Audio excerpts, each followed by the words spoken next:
Hey everyone, how's it going? Forrest here, again with another installment of my complete analysis of all of Bach's chorale harmonizations. Today we're looking at Jesu, du mein liebstes Leben, which translates to Jesus, thou my dearest treasure. Fairly straightforward chorale, couple of interpretable moments that I'll cover when we get to the particular spots, but all in all, fairly straightforward. We're just going to hop right into the analysis. So we have two flats in the key signature. We start on G minor. We end on G major. A little interesting thing to note is if you've looked at any of Bach's chorales in the past, you might have noticed, or if you've watched any of my videos in the past where a chorale's been in the key of G minor, sometimes Bach uses one flat. It's usually a toss-up, and it depends on how many times E flat sort of manifests itself in the key signature. Or just in the piece in general. And here we're seeing two flats, which is the key signature that we typically associate with G minor, but just a little tidbit to start things off, the fact that we have a key signature that reflects the key just by first glance rather than having to look at the whole chorale and sort of interpret that for ourselves. So like I said, we start off with G minor. We start in the key of G minor with our tonic. G is our root, so we don't need to mark it. And then we have F sharp, D, A, and A, which is D major over F sharp, which is 5-6. And then we have a tonic triad here, G, D, A, and B flat. We often get 9/8 suspensions over our tonic. Another interesting thing that happens here is that you might hear this as a quick little modulation to B flat major. I think we actually hear something similar later on. However, yeah, I think this definitely straddles the line between whether or not we've modulated to B major, or sorry, not B major, B flat major. That'd be very interesting if we modulated to B major, but modulating to B flat major here, totally, I think it's a totally valid outlook. I just think in this context, it sounds more like a cycle of falling fifths progression that leads into melodic minor right after the B flat, which kind of undoes the B flat tonicization. Just when you use the flat 7 and you go to 3, it feels like 5 tonicizing 3. But, you know, like I said, you could analyze it in G minor like I'm going to, or you could say that this G minor is like a pivot to the key of B flat, which then pivots back to the key of G minor. It really just depends on your relationship with the harmony. I think, you know, on a different day or a different point in sort of my analytical development, I could have said that this was a modulation, but it really just depends on how I hear it. And I think after sort of training my ear to hear it the way that I did, it has more of a sort of G minor presence than it does a complete move to a different key. It's a little too brief in order to I guess like validate the modulation in my ears, but I think it's a totally valid analysis if you choose to analyze it that way. So G minor goes to A, C, F natural, and C, which is subtonic 7-6, or some might even call it 5-6 of 3, which is how it's functioning here, because it does go to a 3 chord after this passing 7th. Here we have B flat, D, and D, which is B flat major. Kind of interesting. Typically when we see 1 going to 7-6, usually it's a diminished 7 chord, not a major 7 chord. We go to another tonic triad in first inversion, which this very well could be, but without the F or without the G, we don't know. Really, without the F or the G, this really does sound like a B flat major triad, but we don't have all the context there to fully spell out the progression. I just think my educated guess makes this feel more like a 3 than a 1, even though it could be a 1 in theory. We have definitely come across some instances where perhaps there is a rootless triad in the mix. It ultimately just depends. But afterwards, we start seeing pretty clear G minor ideas here in the bass with the melodic minor. We go to E, B flat, G, and C, which is C7 over E. That's 4-6-5. Pretty typical melodic minor a harmonization. But then we have F sharp, A, and C. Typically we expect a 5-6 chord or even a 5-6-5 chord here, but the difference between 5-6 and 7 in root position is very small. Really the same chord, and they're interchangeable both in terms of their pitch content and their function. And this would resolve to our tonic. That's fairly straightforward. G, B flat, A, and B flat, again with a 9/8 suspension here in the alto, just like we had in the previous measure. And as we're closing in on our first cadence, which is a perfect authentic cadence in the key of G minor, we're going to see a fairly normal cadential formula here. We have A, we have E flat, we have G, and we have A. Sorry, this is not an A, this is a C, which would make this A minor 7 flat 5 over C. Bach loves 2-6-5 chords, especially in cadential contexts. A is a chord tone, so we don't need to mark it. And then we have D, D, F sharp, and A, which is our 5 chord root position. 2 is typically followed by 5 in these cadential situations. Passing 7th often makes its way into the mix as well in one of these supporting voices. And then we cadence on our tonic, of course. G, B flat, D, and G. Fairly straightforward phrase. Really the only point of contention here is whether or not Bach does go to the key of B flat. It's always hard when 3 is involved, especially when it's preceded by 7. Feels like 5 going to 1 here, but whether you see it as 5 of 3 going to 3, or whether you just see it as the cycle of falling fifths that opts for the subtonic 7th rather than the leading tone 7th, that is up for debate. It's up to you. I think these are both accurate analyses. They both describe what's going on. Next phrase, though, does take us to the key of B flat, ends in a perfect authentic cadence as well, and I do think G minor is going to be our pivot chord to the key of B flat here as 6. You could also analyze this as a direct modulation where we just have G minor and then we have B flat. All in all, don't really think it makes too much of a difference. So we go from 6 directly to B flat, F, B flat, and D. Tonic triad, B flat major. This time we do have the F in the chord. And then we have C, E flat, A, and E flat, which is A diminished over C, 7-6. We're seeing the typical orientation of 1 going to 7-6 here. We have a passing 7th here in the alto as well, before we get D, D, F, and F. So this is actually an interesting take because we would expect 1-6 after this, which it very easily could be, but again, we have an incomplete triad, right? When we see the root and the third of the chord, which I do think this is a D minor chord for all intents and purposes, just because when you don't have a completely contextualized chord like you do in this case, I think our brain tends to point in the direction of this consisting of a root and a third, rather than a third and a fifth. But because we don't have the complete context, there's really no way to know for sure. I just think in a 4-voice context, it's harder to argue that there is a rootless triad going on, even though sometimes we want the triad to be there to fit the narrative that we expect. But really, there's no reason why 3 can't follow 7 either. It is the logical progression of this cycle of falling fifths I've talked about, this idea of, just the major scale or the minor scale being progressed through by root movement that is a fifth away going down. So, or rising fourths. Falling fifths or rising fourths, it's the same thing. But 3 being here makes a ton of sense. It ends up being the predecessor to the 6 chord here, G, D, G, and B flat. So 3 going to 6, very normative progression. Also continues this cycle of falling fifths progression that we started with the 7 chord, but it's going to be broken with the next chord here. Very similar progression to what we had here in the second measure. We have A, C, F, and C, which is F major over A. In this case, it is 5 in first inversion, not 7, because we're in B flat now. not in G minor.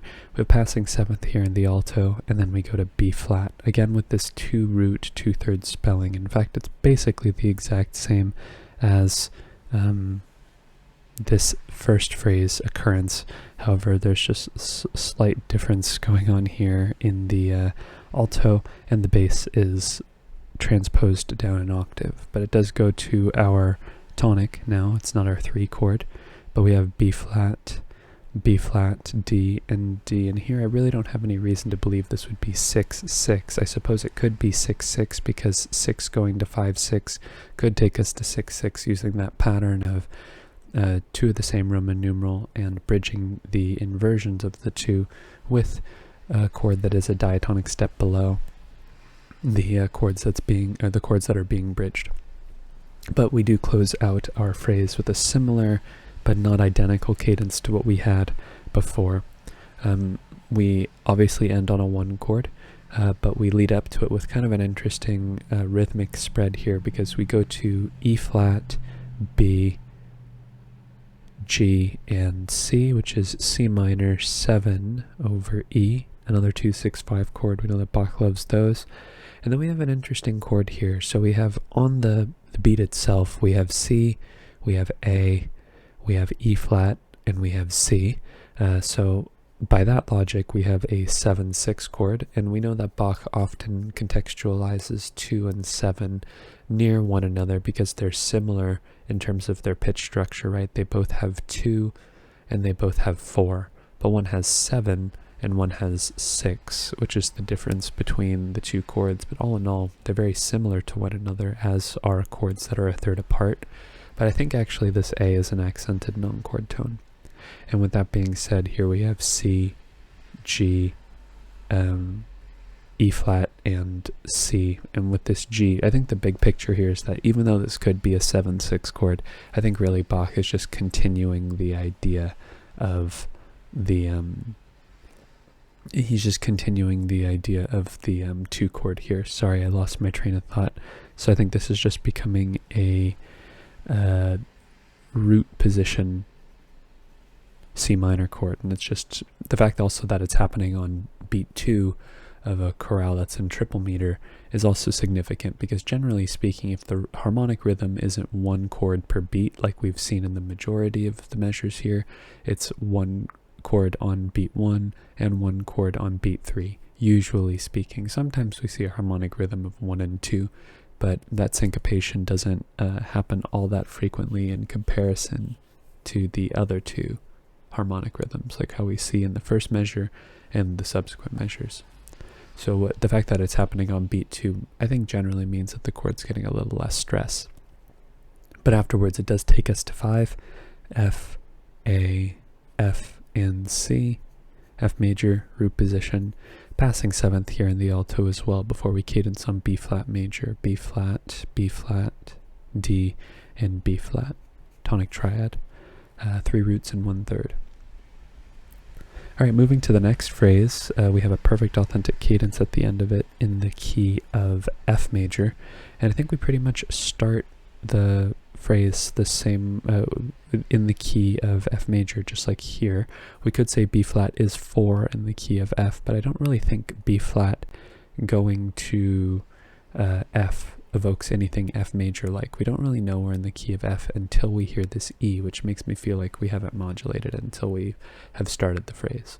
All in all, it doesn't make a tremendous difference. They're both valid analyses. So we start off with F major, which is our 5 chord. We have F, C, F, and A. 5 in the key of B flat also happens to be 1 in the key of F.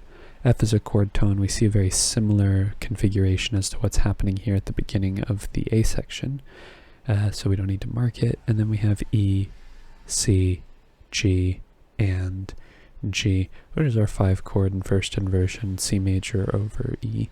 And that takes us into another one of these 1-7-3 progressions that Bach has been using throughout the chorale. F, C, G, and A, another 9/8 suspension over a tonic triad here. Then we have F, B flat, E, and B flat with the passing 7th here in the alto, that's 7/6. And then we have A, C, and C. Another one of these ambiguous chords. It could be 1-6. That'd be harder to argue, I would say, but I see the validity there. And otherwise, I think it's a 3 chord if we're looking at the if we're looking at just the context that's been made available to us. We have a root. You have 2 roots here and 2/3. And Bach spells chords that way from time to time. It's relatively uncommon in comparison to chords that are fully fleshed out, or chords that have 3 roots and a 3rd, if they're going to omit the 5th. But yeah, sometimes we see 2 roots and 2/3. It's not the most uncommon, but fairly uncommon in comparison to other chords. But yes, after our 3 chord, we see a similar progression to our first phrase. We have D, A, F, and B flat, which is B flat major 7 over D, another 4-6-5 chord here. We then have E natural, G, G, and B flat, which is another 7 chord. So we're seeing a very similar progression to the first phrase here. We have 1-5-6-1, 7-6-3, 4-6-5-7, presumably 1 on the next beat, F. It's still 1, but F, A, G, and A, this G being a 9/8 suspension over the bass, and then we move into our cadence, right? B flat, D, F, and G. G minor 7 over B flat, again 2-6-5 chords. Bach loves them in cadential contexts. G is a chord tone, so we don't need to mark it. C, C, E natural, and G. It's our 5 chord, C major, passing 7th in the tenor. As from a progressional standpoint, it's more or less identical to the first phrase. The only real difference being this chord here, which is like either a secondary dominant or a subtonic 7th, and this is a leading tone chord. But we do cadence on 1 regardless. It's basically the same progression. F, A, C, and A. Alright, so now we move into the probably the most unique phrase in the entirety of the chorale, maybe that and the last phrase, but we end in a half cadence, more specifically a Phrygian half cadence. We can see that we have this long flat 6 here before we go to 5, and we spend the majority of the phrase in the key of G minor. We start off with D, D, F, and B flat, which is our 4 chord, B flat major in root position. And then we get taken to C7 over E, E, C, G, and B flat, 5-6-5, which I do think is our pivot. Kind of a cool way to G minor, where Bach uses the dominant as a pivot chord to become the subdominant in melodic minor. So this is now a 4-6-5 chord. And as you can see, this is part of a larger melodic minor fragment. You could even say the modulation happens earlier than this, but to me, seeing 4 go to 5 doesn't really evoke a G minor sound. It really isn't until we see this F sharp here that we know we're in the key of G minor. So that's just my take. All in all, there are different interpretations though. But after 4-6-5, we have F sharp, we have C, we have D, and we have A, which is D7 over F sharp. It's 5-6-5, and that takes us to G minor, G, B flat, D, in B flat. It's our tonic triad in root position. E flat's a non-chord tone here. It does briefly turn this chord into like a 6 chord, but I don't think this E flat's really, you know what, I'll go ahead and mark it. Because it is sort of, no, I feel like it's more incidental. I'm not going to mark it. The main reason why is just because I feel like it's just counterpoint in this context, and it's just not directly enclosing, but the fact that we have B flat going up to E flat, then going down to D, it's just a slight variation on the progression that we've seen up until this point. We have A, D, F, and C. Again, I think this D is kind of functioning like an accented non-chord tone here, and this is actually more like A, C, F, and C in this E flat, so kind of like another subtonic chord in first inversion, maybe with the 7th in there as well. Or, I guess if you look at this D as the root of the chord, this could be like a minor dominant, like a 5-4-3.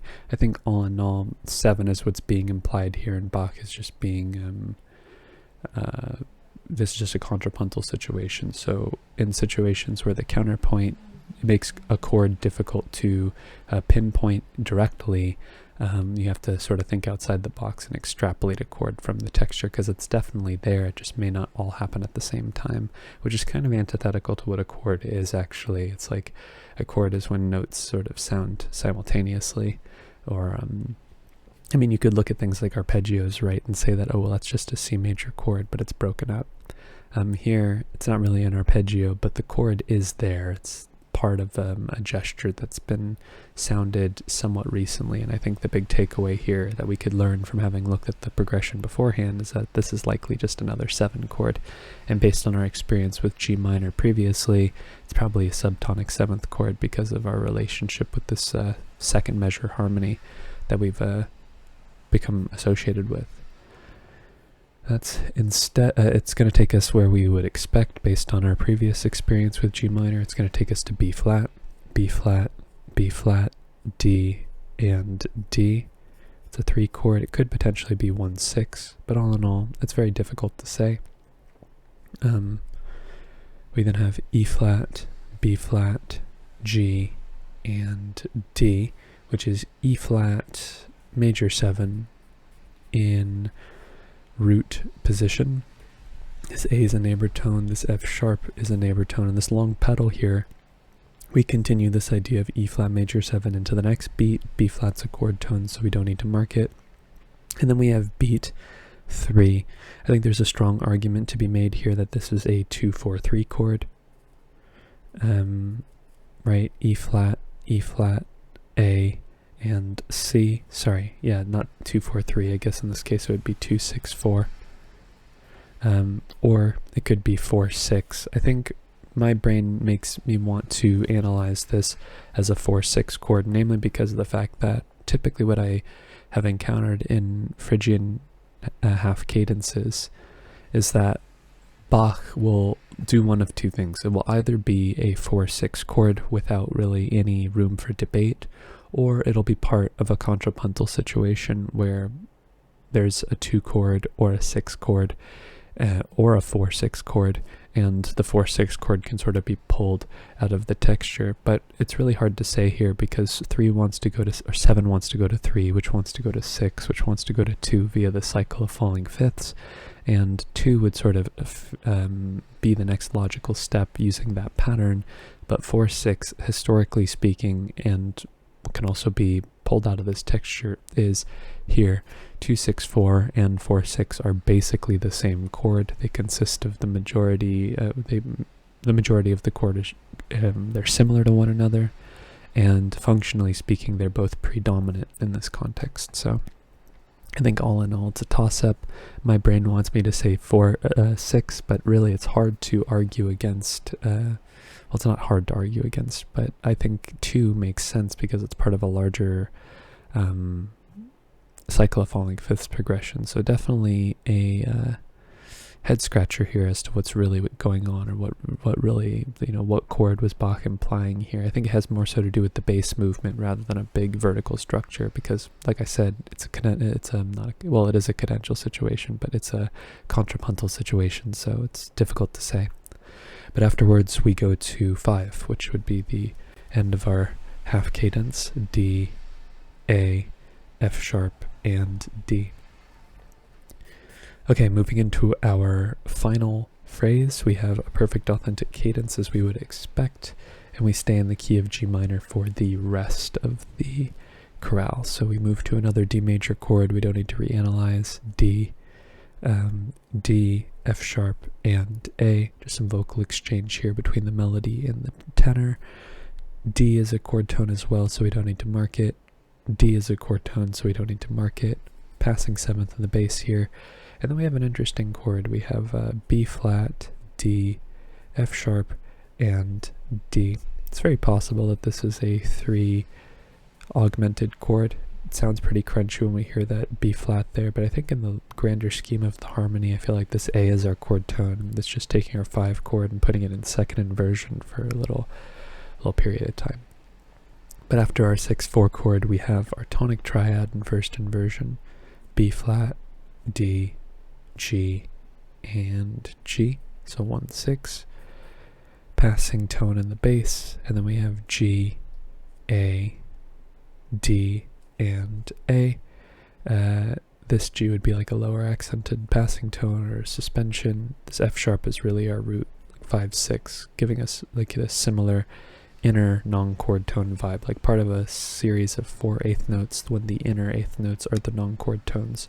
We see Bach use this as sort of like a pattern from time to time, and if I'm not mistaken, a lot of the times they're grouped together, so we see them often in conjunction with one another over multiple beats rather than just one instance of it. But after 5/6, we would expect 1, which is what we get: G, G, D, and B flat. 1/6, 5/6, 1. It's kind of like a take on 1/6, 7/6. We actually haven't had any 1/6, 7/6, 1. So we've had 1/7/6, 3 a lot of the time, which is just a variation on a very common pattern that we see all the time in Bach. But as we close out the chorale, our final cadence, we have C, G, E flat, and A. It's 2/6/5. Again, Bach loves these in cadential contexts especially. And we have kind of a similar ending that we do to our A section here, where we have A, G, C, and A. And this sort of informed my analysis here as well, because we don't have a full 7 chord here like we do potentially here. So really what we have is an incomplete 2/6/5 chord, and really it's just taking the 7th, and we have the 3rd of the chord, but we don't have the 5th. So we don't know if this is a minor chord. We don't know if it is a diminished chord. I'm hedging my bets and saying that Bach is implying a diminished chord. We're just removing the 5th of the chord briefly as we prepare for our 5 chord: D, F sharp, D, and A. D major, root position, passing 7th in the alto this time. No, we had passing 7th in the alto before as well.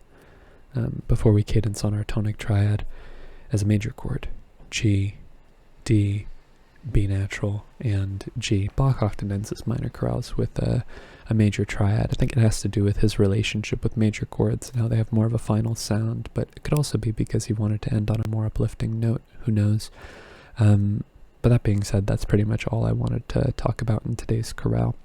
This Phrygian half cadence, I really want to say that this was a 4/6 chord, just because it sort of feels like one of those rare but consistent situations where Bach has been very, just consistent across all of his chorale writing, where Phrygian half cadences have always had sort of 4/6 somewhere in the mix. It's how Phrygian half cadences are sort of, I guess, taught traditionally speaking, but Bach gives alternative perspectives all the time where you have to, think a little bit outside of the box. But other than that, really, I think the potential for there being a 2-7 progression is a bit interesting, but really this was a fairly straightforward chorale. Lots of recycled patterns, 1-7-6-3 seen in the majority of the phrases. And it was, not really too difficult to analyze in this regard, and fairly straightforward harmonies.